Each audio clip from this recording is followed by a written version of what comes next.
வணக்கம் ஃப்ரெண்ட்ஸ். இருக்க இடம் வந்து பார்த்தோம் அப்படின்னா சென்னிமலைன்ற ஒரு ஏரியா, ஈரோடு மாவட்டம். கரெக்டாக சென்னிமலைக்கு பேக் சைடு. சென்னிமலை வந்து இந்த தோட்டத்துலேருந்து பார்த்தா அந்த மலை கோயில் தெரியும். அந்த அந்த இடத்துல இருக்கும் பசுவப்பட்டி.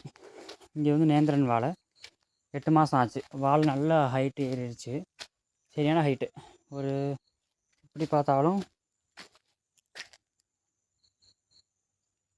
ஒரு 12-13 அடி இருக்கும் இப்போ ஹைட்டு. நல்ல ஹைட்டு. இதுக்கு வந்து நமக்கு கொஞ்சம் சருகு பிரச்சனை இருக்குது. அது போக இந்த டைமில் வந்து நமக்கு ஸ்டெம் இன்ஜெக்ஷன் கொடுக்கும்போது புடா வந்து இறங்கி இது புடா வர மாதம் ஆகி போச்சு. புடா வந்து நல்லா இறங்கி வரும், அதோட மெயின் விஷயம். அடித்தண்டு ஊக்கம் போதுமானது. இது கொஞ்சம் வளர்ச்சி கம்மியாக இருக்குங்களா, இதை வந்து கொஞ்சம் ஈவனாக கொண்டு வந்துக்கலாம். மெயின் வந்து வளர்ச்சிக்காக ஈவனாக கொண்டு வரதுக்காக. அது போக வண்டு பிரச்சனை வந்துடும். கரெக்டாக இந்த புடை இனம் போகிற டைமில் வந்து பார்த்தோம் அப்படின்னா அந்த குருத்து வந்து இனிப்புத்தன்மை அதிகமாகும். அப்போ வண்டு எங்கே இருந்தாலும் வந்து வேகமாக வந்துடும். அப்போ அந்த வண்டு கண்ட்ரோல் பண்ணுறதுக்காகவும் நம்ம ஸ்டெம் இன்ஜெக்ஷன் இதுக்கு பண்ண போகிறோம். டோட்டலாக ஒரு 3000 வாழை பக்கம் வருது.